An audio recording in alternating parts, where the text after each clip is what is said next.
Imagine you lived in an alternative timeline where robots once did all the work and realized they got a bum deal and asked humans for rights. And then all the humans laughed at the robots, so an epic war broke out amongst robots and humans. Humans won and exiled robots to their own land and banned humans from interacting with any robots. And when you were a child, you were in a tragic car accident where your parents not only died, but your sibling who you love so much perished. And that day, your soul died along with your family. And you've been bounced amongst foster home to foster home, and you're stuck in a terrible one right now. And one day, a robot who happens to be a robot based on a cartoon that your brother loved shows up. And you start thinking, this robot might be my brother.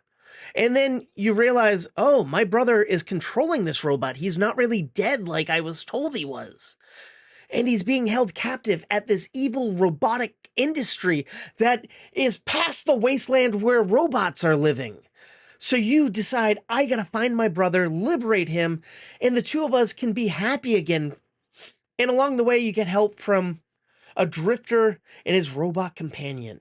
And then you meet robots along the way and you realize they're not as bad as the humans make them out to be. And they want to live in harmony with humans. They want to help humans.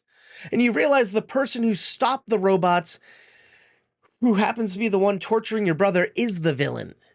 That's a twisted story. That's the premise of the movie The Electric State, the latest and greatest Netflix movie. Well, if you're listening to other reviews, you'll think it's a terrible movie because everyone's shitting all over it. Everyone's saying it's not as good as The Avengers because it was written by the guys who wrote all the Captain America movies and the last two Avengers films and directed by the directors who did that. I'm talking Marcus McFeely writing and the Russo brothers directing. And you can't compare it to some of the biggest and greatest superhero movies out there. This is its own thing, and it's a great thing. Yeah, there's a lot going on in it, but that's cool. It has a rich mythology. It looks awesome. The designs of the robots are cool. The CG's pretty good. The acting is all right. Chris Pratt is one of our stars, but his character is in a state of arrested development, almost as if he's Star-Lord, and we've seen him do that before, so that's boring. But Millie Bobby Brown is doing something different here.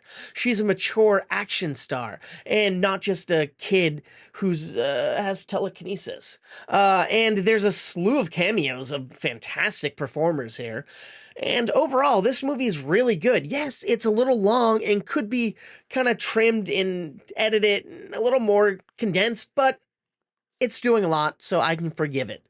If you like sci-fi movies, head to Netflix and check out The Electric State.